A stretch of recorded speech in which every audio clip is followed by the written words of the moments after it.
విద్యార్థిని విద్యార్థులు క్రమశిక్షణతో మెలిగి ఉన్నత లక్ష్యాలను సాధించి అభివృద్ధి చెందాలని మహారాజా సంస్కృత కళాశాల ప్రిన్సిపల్ జనార్దన నాయుడు ప్రభుత్వ డిగ్రీ కళాశాల ప్రిన్సిపల్ శుభ విద్యార్థులకు సూచించారు.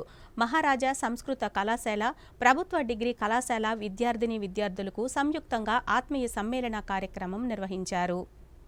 విజయనగరంలోని ఆనంద గజపతి ఆడిటోరియంలో ప్రభుత్వ డిగ్రీ కళాశాల మహారాజా సంస్కృత కళాశాలల సంయుక్త ఆత్మీయ సమ్మేళన కార్యక్రమం నిర్వహించారు. ఈ కార్యక్రమంలో సంస్కృత కళాశాల ప్రిన్సిపల్ జనార్దన నాయుడు, ప్రభుత్వ డిగ్రీ కళాశాల ప్రిన్సిపల్ శుభ మాట్లాడుతూ విద్యార్థిని విద్యార్థులు సత్ప్రవర్తనతో మెలిగి ఉన్నత లక్ష్యాలను ఏర్పాటు చేసుకుని ఏకాగ్రతతో విద్యను అభ్యసించి మంచి ఫలితాలు సాధించాలని సూచించారు. కళాశాలల్లో నిష్ణాతులైన అధ్యాపక బృందం, వసతి సౌకర్యాలు అందుబాటులో ఉన్నాయని వీటిని సద్వినియోగం చేసుకుని మంచి ఫలితాలు సాధించాలన్నారు. మంచి భవిష్యత్తుకు బాటలు వేసుకునే విధంగా చెడు మార్గాల వైపు దృష్టి మరల్చకుండా తల్లిదండ్రుల ఆకాంక్షలను దృష్టిలో పెట్టుకుని తమ భవిష్యత్తు కూడా బాగుపడే విధంగా విద్యార్థులు కృషి చేయాలని సూచించారు. కొత్తగా అడ్మిషన్లు పొందిన నూతన విద్యార్థులు సీనియర్లతో కలిసిమెలిసి స్నేహబంధాలను పెంచుకుని ఆహ్లాదకర వాతావరణంలో విద్యను అభ్యసించే విధంగా ఈ సమ్మేళన కార్యక్రమం ఉపయోగపడుతుందన్నారు. కొత్త వారికి స్వాగతం పలుకుతూ సీనియర్లు, ఈ సంవత్సరం కళాశాల విడిచి వెళ్లబోయే సీనియర్ విద్యార్థులకు వీడ్కోలు పలకబోయే జూనియర్లు ఒకరికొకరు స్నేహ సంబంధాలు పెంచుకోవడానికి ఈ ఆత్మీయ సమ్మేళనం ప్రయోజనకరంగా ఉంటుందన్నారు. విద్యార్థులు చక్కగా చదివి కళాశాలకు, తల్లిదండ్రులకు మంచి పేరు తీసుకురావాలని ఆకాంక్షించారు. ఈ కార్యక్రమంలో ప్రభుత్వ డిగ్రీ కళాశాల, మహారాజా సంస్కృత కళాశాల అధ్యాపకులు, బోధనేతర సిబ్బంది, విద్యార్థిని విద్యార్థులు పాల్గొన్నారు. కార్యక్రమంలో భాగంగా విద్యార్థిని విద్యార్థులు ప్రదర్శించిన సాంస్కృతిక కార్యక్రమాలు ఆహుతులను అలరించాయి.